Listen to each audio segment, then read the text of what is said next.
तुम में से बहुत को लगता होगा कि ये जो भैया हमें गाइडेंस देते हैं, स्ट्रेटेजी बताते हैं, ये पैदा ही टॉपर हुएंगे। इन भैया के बोर्ड्स में 94 नंबर आए, CUT में 99% आई, BHT में, ये तो स्टार्टिंग से ही रट्टू तोता होंगे।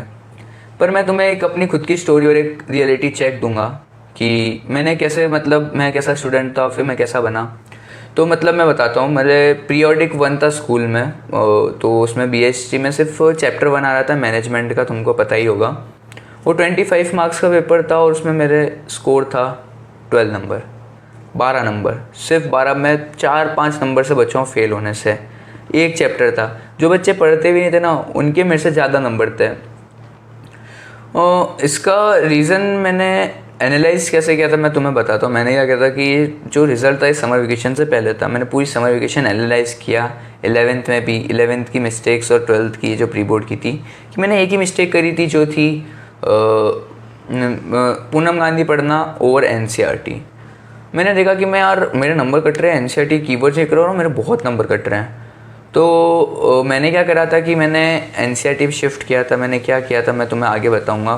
तो ये 5 स्ट्रेटेजीज़ है जो मुझे हेल्प करी थी, जो मुझे 94 मार्क्स और 99% लेने में। तो लेट्स गेट स्टार्टेड। मैं तुम्हें 5 स्ट्रेटेजीज़ बताऊंगा जो तुम्हारे लिए बहुत यूज़फुल होगी, जो तुम्हें बोर्ड्स में 100 मार्क्स स्कोर करने में और SQT में 100% लाने में। तो पहला था, मैंने तुम्हें बहुत बार भी बताया है कि कॉन्सेप्ट ओवर रटा। एक थ्योरी का मिथ बना हुआ है क्लास 12th में कि तुम्हें थ्योरी रटनी है। BHT एक थ्योरी सब्जेक्ट है, तो तुम थ्योरी रटोगे। देखो मैं बताता हूँ कि जो अगर तुम थ्योरी बोलो भैया हम तो रट लेते हैं, मैं तुम्हें बताता हूँ, अगर CBSE कोई सा भी क्वेश्चन ऐसा ट्रिकी आ गया ना, तुमसे वो सॉल्व नहीं होगा। CUT में तो सब ट्रिकी आते क्वेश्चंस, तो वो तुमसे सॉल्व नहीं होंगे। तो मेरा खुद क्या करता था, मैं करता था कि पहले लेक्चर देखा, लॉजिकली उसको समझा, फिर मैं उसके खुद के नोट्स बनाता था, और फिर मैं क्या करता था, उसको मैं अच्छे से रिविजन करता था। तो मेरा ये था कि कॉन्सेप्ट ओवर रटा, तो मैं इसको कॉन्सेप्ट से समझता था पूरी BHT को। सेकंड स्टेज है Poonam Gandhi versus NCERT। Class 12th में स्टार्टिंग में सबसे बड़ा यही होता है कि डाउट कि भैया पूनम गांधी से पढ़े या NCERT से पढ़े। तो मतलब मैं समर वेकेशन से पहले जब तक मेरा था, तो मैं पूनम गांधी से पढ़ रहा था।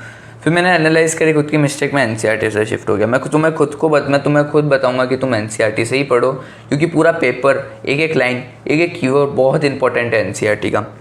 तो तुम सोचो कि भैया पूनम गांधी तो इतनी अच्छी बुक है यार, इतना अच्छा दिख रखा है उसमें सारे हेडिंग्स है। भैया मैंने NCERT खोली, इतनी गंदी बुक निकली कि यार भैया ये तो पैराग्राफ में निकली यार, ये तो कुछ हेडिंग पॉइंट्स ही नहीं है, ये कुछ नहीं है भैया, मैं कैसे पढ़ूंगा NCERT। मैं बताता हूँ मैंने कैसे किया था। मैंने क्या किया था, एक कोई से भी फैकल्टी देखी जो फुल्ली NCERT पे फोकस्ड हो, वो खुद के NCERT के नोट्स आते थे, मैं उनको कॉपी करता था। मेन कीवर्ड्स को ऐसे हाईलाइट करता था कि हाँ भाई ये ग्रीन पेन से हाईलाइट कर दिया कि ये वर्ड बहुत इंपॉर्टेंट है, ये कीवर्ड लिखना है हर पेपर में। मैं ये करता था, तुमको भी यही करना है, बहुत इजी है। तुम खुद करोगे तो तुम्हें बहुत आसान से समझ आ जाएगा। अब स्टेज 3 है कि जो अधिकतर बच्चे नहीं करते हैं, रिवीजन एंड कीवर्ड हैक। मैं बताता हूँ, मैंने 2 तरीके से रिवीजन किया था BHT का। पहला था कि रिवीजन में क्या करता था, एक कोई सा चैप्टर मुझे पढ़ना है, जो मैंने उसकी NCERT देख ली, नोट्स बना लिया, मुझे इसको रिवाइज करना है। तो मैं क्या करता था कि यूट्यूब पे सर्च करता था 10 minutes revision series of that chapter जो मुझे पढ़ना है।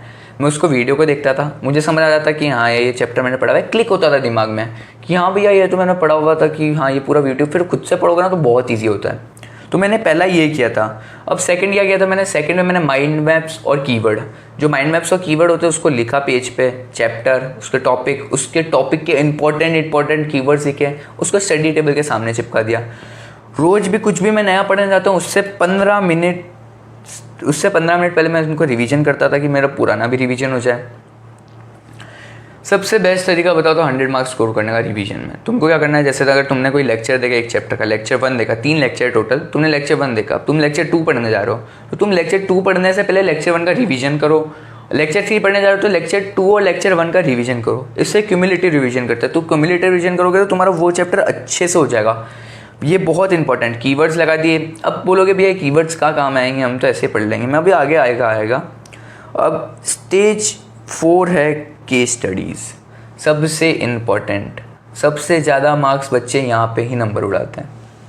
वो क्या करते हैं, वाह भैया पढ़ लिया हमने तो कॉन्सेप्ट भी समझ लिया, पर केस स्टडी सॉल्व नहीं करते हैं, क्योंकि उनका केस स्टडी सॉल्व नहीं है तो उनको वो समझ नहीं आएगा कि क्वेश्चन प्रैक्टिस, क्वेश्चन कैसे लिखना है, आंसर राइटिंग करनी कैसे है।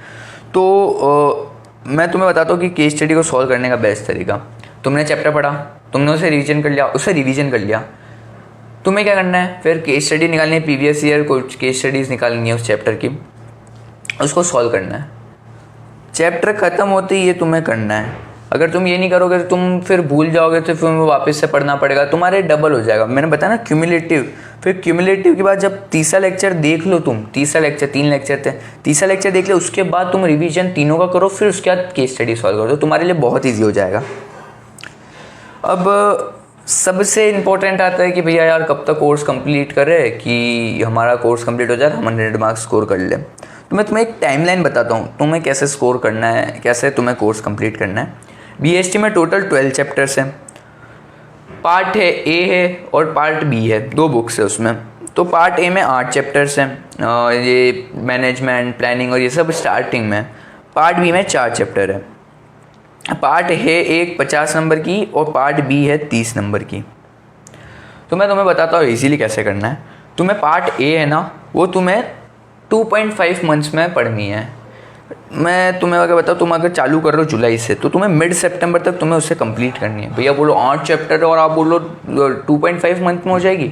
मैं तुम्हें बताता हूँ, उस बुक में सिर्फ 3-4 चैप्टर है जो एकदम मतलब थोड़े हार्ड तो नहीं बोलूँगा, लेंदी है, जैसे डायरेक्टिंग, ऑर्गेनाइजिंग, स्टाफिंग, ये थोड़े लंबे चैप्टर है, पर अधिकतर सारे इजी चैप्टर अगर एक बार उन्होंने तुम्हें पढ़ लिया तो तुम्हें बहुत इजीली समझ आएगा। वो एक कंटिन्यूस सीक्वेंस है, प्लानिंग क्या थी आएगा, ऑर्गेनाइजिंग, ऑर्गेनाइज क्या स्टाफिंग, स्टाफिंग या डायरेक्टिंग, डायरेक्टिंग या कंट्रोलिंग, एक सीक्वेंस वाइज है, सबके इंपॉर्टेंट ही है वो।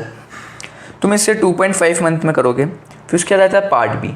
पार्ट बी में कौन से चैप्टर है, फाइनेंशियल मैनेजमेंट, फाइनेंशियल मार्केट, ये 15 मार्क्स के हैं, मार्केटिंग और कंज्यूमर प्रोटेक्शन 15 मार्क्स के। तो मैं तुम्हें बताऊँ ना कि जो इस बुक को तुम्हें 1.5 मंथ में कंप्लीट करना है, मिड नवंबर तक तुम्हें कैसे भी कंप्लीट करनी है। बीएसटी का कोर्स तुम्हें मिड नवंबर तक कंप्लीट करना ही करना है। अगर तुम ये नहीं कर पाओगे तो तुम्हें बहुत डिफ़िकल्टीज़ होगी। अब मैं बोल रहा हूँ कि भैया बोल रहा हूँ कि पार्ट ए सितंबर तक, अगर तुम्हारे सितंबर तक, अगर मैं सब बताऊँ ना, तुम्हारा अगर सितंबर तक पार्ट ए हो गया ना, इतना कंफर्ट मिलेगा ना। तुम्हारे हाफ ईयरलीज भी सितंबर में ही शुरू होते हैं, शायद तक अक्टूबर में होते हैं, मुझे पता नहीं है तुम्हारे कब होते हैं। इतना इजी हो जाएगा, पार्ट ए आएगी उसमें 6 चैप्टर्स आएंगे हाफ ईयरली है, तो इतना इजी हो जाएगा, तुम्हें अपना पूरा हाफ ईयरली क्रैक कर लोगे तुम, इतना इजी होगा तुम्हारे लिए। पार्ट बी 1.5 मंथ में आराम से हो जाएगी, मैं बता रहा हूँ। उसमें कुछ नहीं है, एक 90वां चैप्टर थोड़ा वो है ना, तो सब इजी चैप्टर और कुछ है नहीं उसमें बुक में।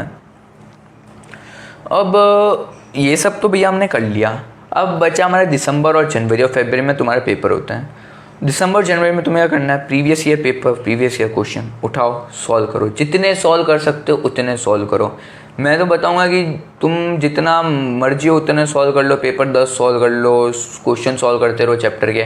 पर एक चीज़ मत भूलना, एरर डायरी। ये मैंने तुम्हें अकाउंट्स में भी पढ़ाई थी, अकाउंट्स की स्ट्रेटेजी डाली थी, उसमें भी बताई थी कि तुम्हें क्या करना है।